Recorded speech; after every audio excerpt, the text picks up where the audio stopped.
And we're live. Jes Forber, Hello, Sean. entrepreneur and model, owner of the Body Model. How's it going? Good, how are you? Very good. Thanks for coming through. Pleasure. Real honor to have you here. So you've been a very, very, very busy person, as always, of late. Before we get into the whole modeling and, Pilates and yoga kind of side of things, which is your main core, I think, excuse the pun. So the whole French thing you've been doing at the moment, so you just wrote your exams. Yeah, level A1, so just put my foot in the door. Okay. Still got a long way to go. So you just kind of decided to start learning French. Yeah, I've always had a sort of a love affair with France. And when I was there, I was able to converse with people in a way that you can't do here, and you start to lose those language skills, just like sort of if you're not practicing certain movements, you tend to lose that physical ability. It's almost the same with language. Okay, yeah. So, I thought it was time to revisit. Yeah, and it keeps your mind active in a different way, learning languages. Is it really difficult? Because it's like there's always that notion. I mean, I, for one, struggled just with like Afrikaans at school. I just really haven't been a language-minded. Well, English I'm pretty okay with sometimes. But just as far as then, you always hear that like once you leave school, it's really hard to learn a language. Has it been for you? I think so, because you're not in the habit of learning. Just that practice of studying. French is easy on paper because it looks like English, but it doesn't sound like English. And they speak very quickly, and it's quite a lyrical language. So the listening part is where I struggle. It is difficult, especially if you're not exposed to the sounds, because we're in an English-speaking country. You have to go look for it. One thing I know about French, not much, but is that like German, there's that whole male-female kind of thing. I mean, how do you know what something is? I don't know. I don't know. So A1 doesn't tackle that. Yeah, we're getting there, but it's it's usually totally arbitrary. Something that you would assume is male ends up being female, or vice versa. And it can be neutral as well, can't it? No, not really. Not really. Yeah, it's male or female for the most part. Yeah, I've always thought that was the most difficult thing, because for a week I decided I was going to try learn French when I was living in England, and the minute I got to that part, I was like, okay, this isn't for me. I'm not doing that. It definitely makes it more challenging. And how long does it kind of? I suppose it's like a lifelong thing. You never really stop learning, I guess. But of how course. long do you think it takes till you're pretty competent? It really depends on how much time you put in. True. Okay, like anything. Like anything. Yeah. Okay. I mean, obviously you'll have particular aptitudes. The friend I'm studying with is just a language buff, and French compared to Japanese is pretty straightforward. Wow, yeah. So for him, it comes naturally.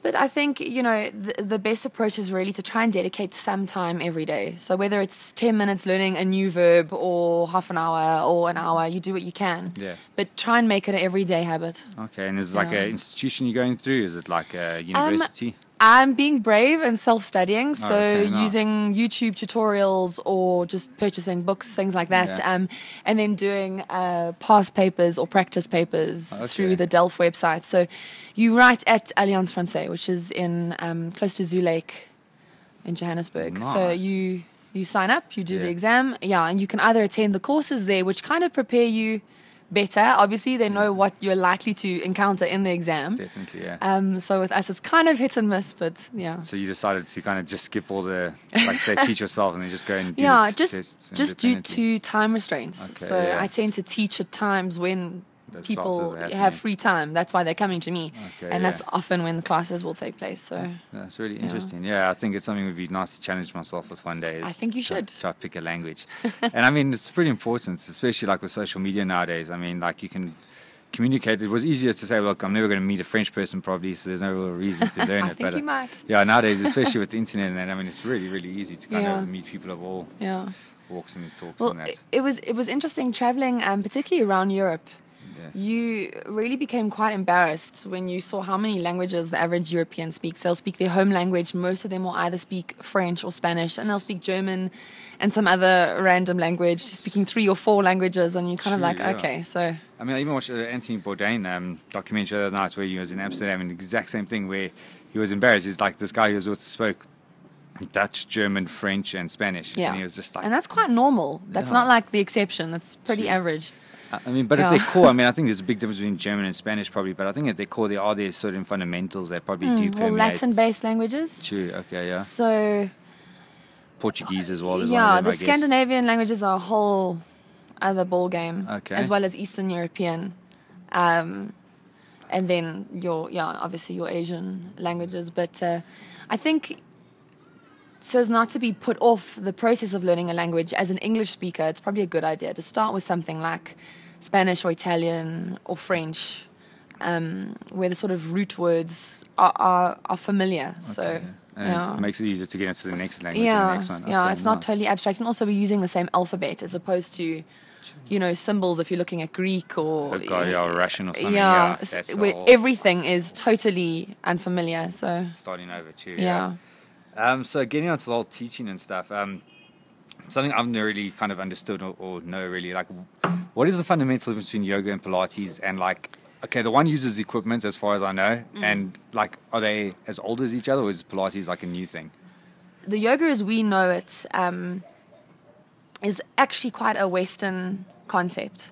Okay. The way it's sort of strung together various poses into flow sequences, etc. But the aim of yoga traditionally was to prepare the body to actually just sit still, to be able to sit in your lotus pose and meditate without extra energy or sort of fidgetiness or just discomfort from the hips or the back because those muscles weren't strong enough or flexible enough to hold you in that position for prolonged periods. So yoga has definitely been around. It probably is the oldest knowledge we have around the human body. And many physios or bios will actually give you exercises that you then recognize, okay, that's actually yoga. That's, you can even name the pose. And we've just, as Westerners, sort of renamed it. Okay.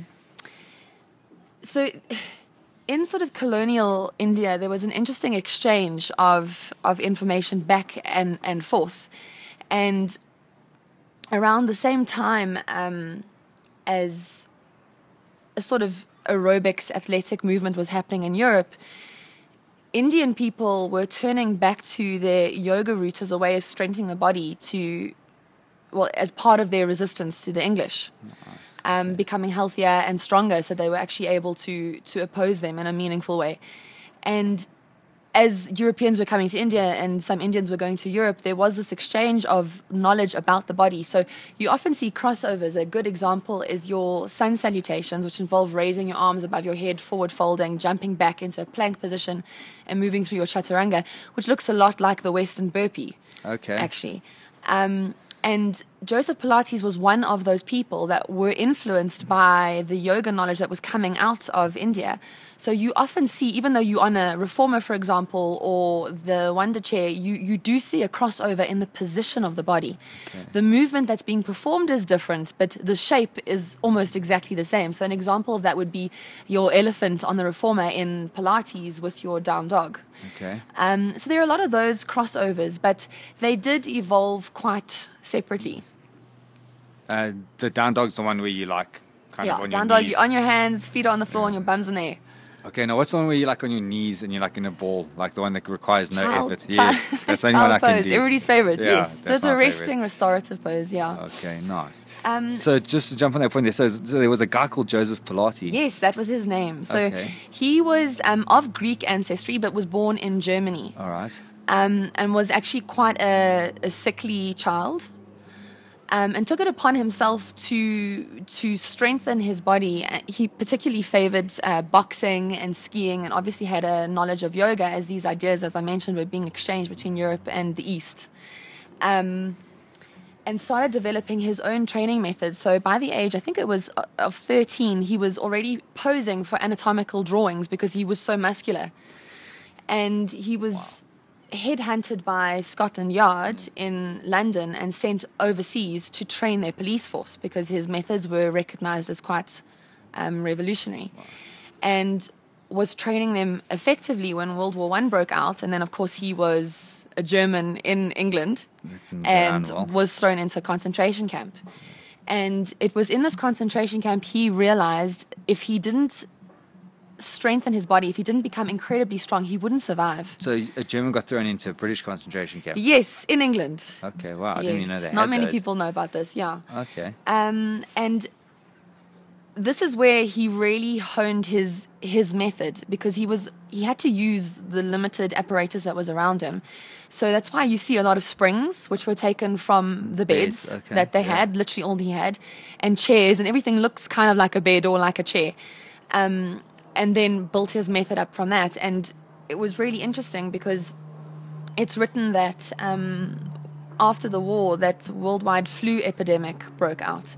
Spanish fever. And everybody that got ill, everybody that didn't get ill in his, what I'm trying to say is the people in his regiment or in his bunker, whatever you'd call it, that he'd been training, didn't get ill. So he realized then at that point that his method and exercise was more about health and immunity than it was even just about physical strength, that there was a deeper level to what he was doing. And obviously after the war, he said, stuff you to the English, went to New York, and that's where he set up his studio that still exists today. Jeez, wow. So was that like in the 30s or something like that? Yeah, so he was born late 1800s. Okay. So I think he must have moved, he must have probably moved to New York in 1920s. I'm not 100% sure about that, Nice, that's really fascinating, wow. Yeah. And around the same time, you had various schools of yoga that were being brought to the West, particularly to America as well, that were expanding at the same time.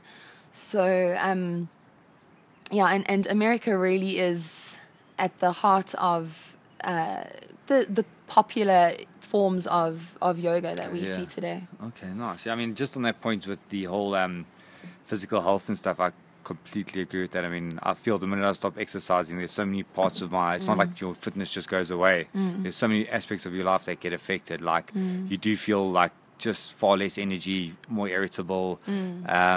It's I think we really neglect that whole physical aspect. I mean, if there's one thing we actually built for, it's just to be running around. It's just to move, every day for hours, not even a little while. It was hours every day that we evolved to be physical and active, and now we consider someone who works out once or twice a week to be active or physical. So things have shifted enormously, but it's interesting because as a model, people will come to me because they want to lose weight or they want to get skinnier, but within quite a short period of time they realize there's a lot more to what they're doing, and their intentions and their focus shift towards health or just towards capability, being able to do things, and experiencing pleasure or satisfaction from the fact that they can perform an action or a movement or an exercise that is challenging rather than the size of their body, which is usually what brings people to the disciplines in the first place. Okay, geez, yeah. So you've mainly focused on models and that part of the body model, your business and that? No, I definitely don't. I suppose I specialize in training models because the model body is a very specific thing, right down to the centimeter. You have to be certain sizes. We're pushing for the industry to change, but for the most part, it still remains quite strict. You've been involved in the industry for how long now? About 10 years. 10 years, okay, wow. Jeez. Yeah. And then, so I guess you know what exactly it needs, what demands and stuff of the body. I know exactly what goes on. So I think for models, it's reassuring to come to somebody who is personally experienced trying to work abroad and working abroad, and the strict regulations around how their body needs to appear. And as I mentioned to you earlier, you really are an athlete as a model. Your body has to be in peak condition, but it has to be in a very specific condition as well.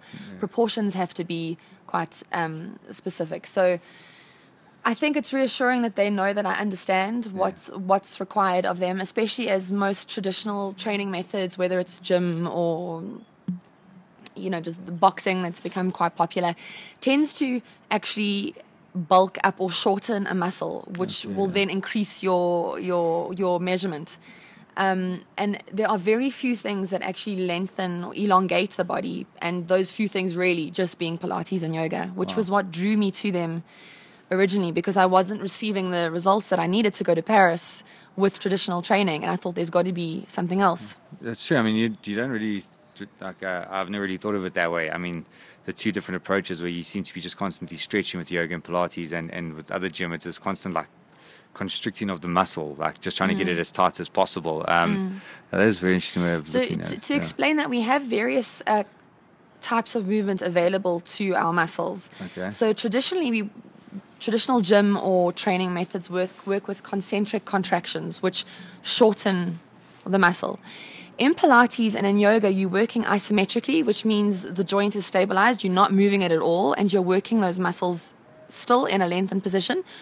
Or you working with eccentric contractions, which means you tightening or strengthening the muscle as you lengthen. Okay. So what you essentially creating are long, strong muscles, which also happen to be highly functional muscles.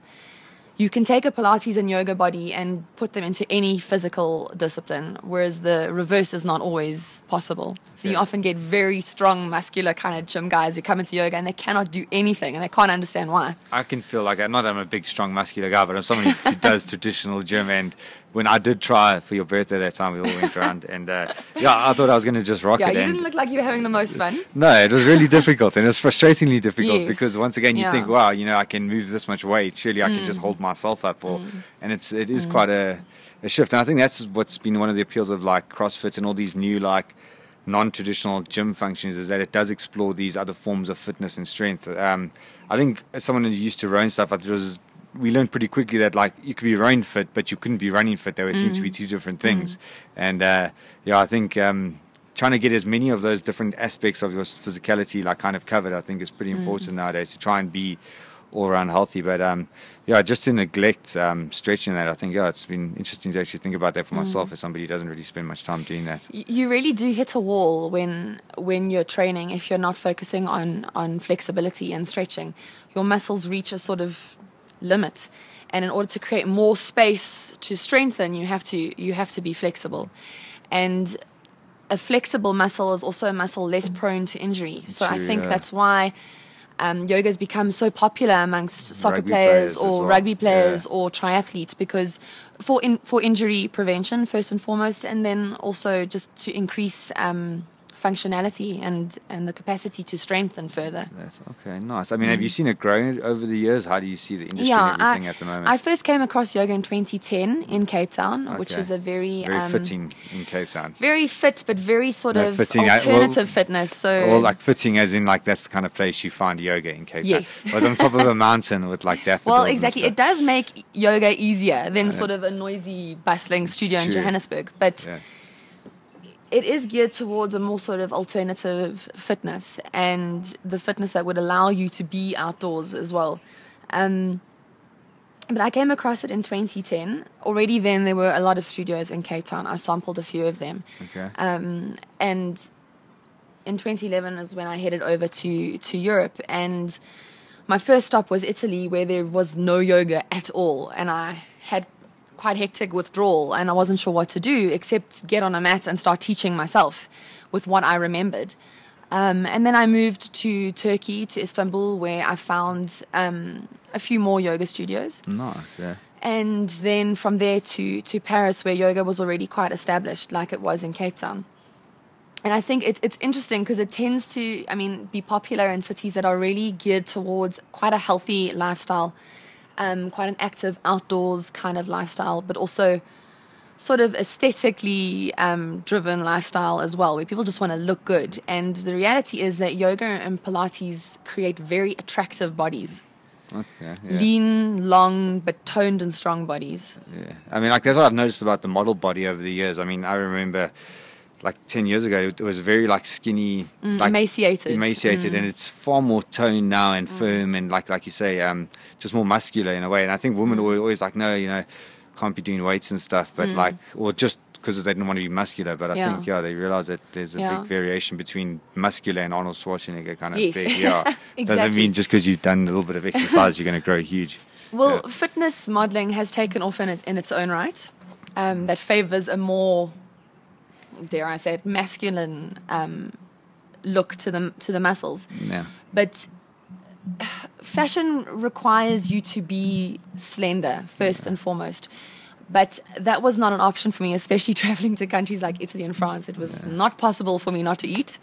So I had to find something that provided me with long, lean muscles, but allowed me to, you still had to exercise to eat, whereas a lot of the models just didn't exercise at all for fear of bulking up. Yeah, but it's ridiculous. You ask any guy, okay, look, I'm not a biologist or anything like that, but you ask any guy how difficult it is to gain weight, and we like full of testosterone, and women don't have that. They've got estrogen.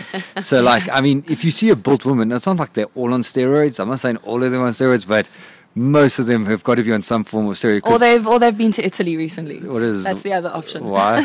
The food. Oh, okay. But still, I mean, to be that kind of level of muscular, like that I've seen as well at the gym, I mean, it's quite surprising, I think, the amount of steroid use that's kind of amongst people. And just, I think people don't appreciate how limited it is, like your body can actually get. I mean, it is ridiculously hard to gain muscle. It's not like you just eat, like, just go to the gym and move some weight and that's it. It's like a hell of a process for a guy, like I say, once again, he's full of testosterone. So, yeah, I think it's not like the steroid abuse only, but I think, women have got this quite surprising view on that. It's interesting. You obviously, as a model, you're not trying to gain muscle mass. You're trying to cut body fat. Yeah. And then just lengthen and tone your existing muscle structure. But as a female body, that's kind of what it wants to do, yeah. doesn't it? Although I did come across, actually in Greece when I was modeling there, an American model who was clearly on steroids and was developing chest hair and quite a masculine shape to her body. And yeah,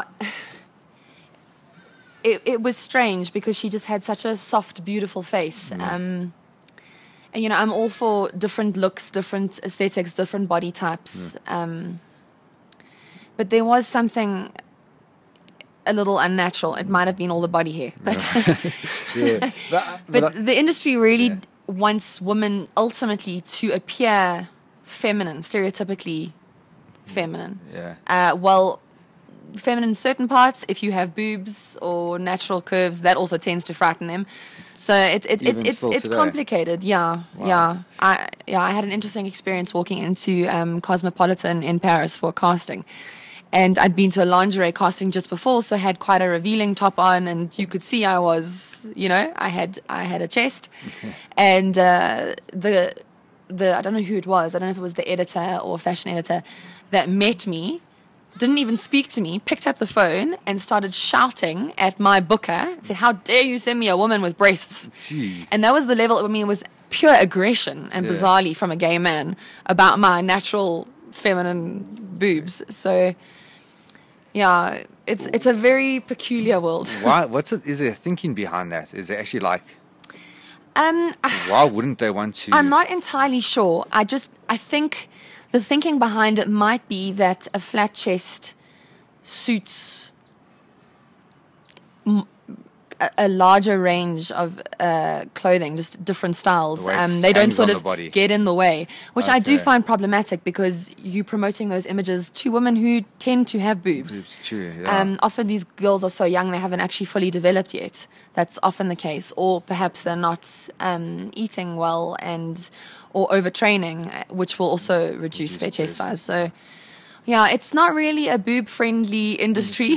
Wow. I have try to change that. I'm kind of known for it in South Africa, at least, where designers appreciate a chest, and there are certain outfits and particularly dresses that require it. So I actually worked quite a lot in Paris because I think I was the only model in the whole city with natural boobs, because they refused to work with girls with chest implants as well. So it's bizarrely I worked a lot. But you would just think, like, I mean, society has like this. It's strange how we always perceive things. So like, you would think the industry, because the whole world's inverted commas obsessed with boobs, you think the fashion industry would be obsessed with boobs. It's strange how like those things are. I just think they're a little more challenging to dress, and I know from my own experience there's certain things that just don't look right on a full chest, or tend to make a person with a full chest look much larger. And with the same thing with hips, I mean, like you're saying with natural curves and definitely. Although I do think even in South Africa, I do think the girls with bottoms and hips who I envy enormously can get away with it a little bit more in dresses and things. You don't notice them.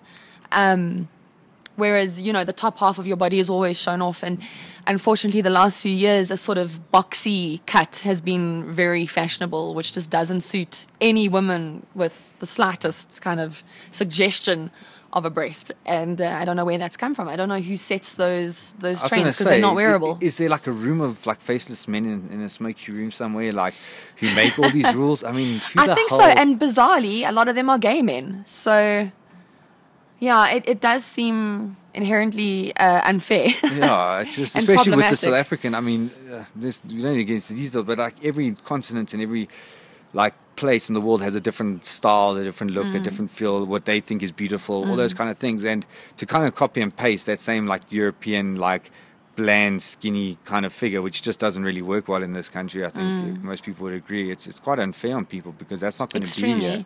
Yeah. But there are many elements to the fashion industry that are unfair. I mean, the fact that they're using 16, 17-year-old faces to sell makeup or beauty products to women 40 plus. It's an extremely ageist, sexist industry. And that's also on a double side as well. That's because they can pay them less as well, because they're younger. Yeah, of course. And then they can scam. Well, yeah, I think obviously the younger you are, the more gullible you are, the more sort of idealistic you are. Yeah. You have a particular idea of what you think the industry is. The glamorous side is really oversold. It doesn't really exist.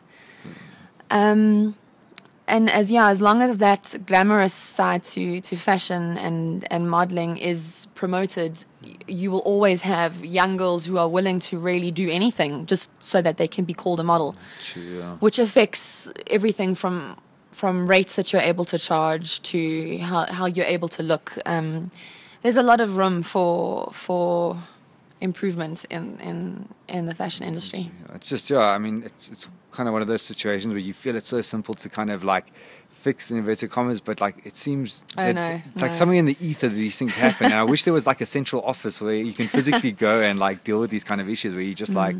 Well, there are various institutions that are popping up. Yeah. Maybe a topic for another chat, because it is very interesting. You can really go into depth. But there are organizations and some that are model-led or model-created or founded that are trying to change how models are treated and like various some sort other of union or something. Yeah, I suppose you could call it that. Okay, that's interesting. Yeah, we'll definitely chat about that next time. But just to wrap up on the whole Pilates and everything before we finish up. So how often do you kind of work out a week? I mean, how often do you think would you recommend somebody does based on your own experience? Well, it's difficult. As far I always aim for every day. It's very seldom possible with schedules, especially when you get a casting about 3 hours before you're supposed to be there and suddenly you have to drop everything and try and get there. It really depends on what your goals are. Obviously, if weight loss is a big part of it for you, you need to put in the hours. You need to do a lot more. Like every day kind of thing. I say to people 4 to 5 times a day. So if they're coming to me for a class maybe 2-3 times a week, then they need to do stuff on their own as well. Okay. So not 5 times a week, not 5 times a day, eh? Not 5 times a day. Although, when you're trying to get into shape as a model, you tend to work out at least twice a day. Jeez, okay, yeah. I've heard that's kind of a growing thing as well. It's grueling. Yeah. And quite common as well. I mean, people who kind of, it makes sense. A lot of people try to beat traffic to work in the morning, so they just will rather go and do a bit of exercise close to work and then go to work from there. And then after the work, to the gym. So. But on average, something like, I think the combination of yoga and Pilates is really the ultimate. That's as good as it gets as far as I'm concerned. So if you're able to do at least one of those a week, so maybe two times a week, ideal would be about 3. Okay. You can then carry the understanding of alignment and the understanding of your own body into everything else you do, so that you're able to perform, whether it's running or boxing, safely. Posture, and get the maximum benefit as well. So you're strengthening the correct areas in your body. Okay, nice. Yeah. Awesome. Well, Jes, thank you so much for coming through. Thank you, Sean. It was a pleasure. Great to have you on, and we'll definitely be chatting to you soon. Cool. Awesome. Thank you so much for tuning in. We'll catch you on the flip side.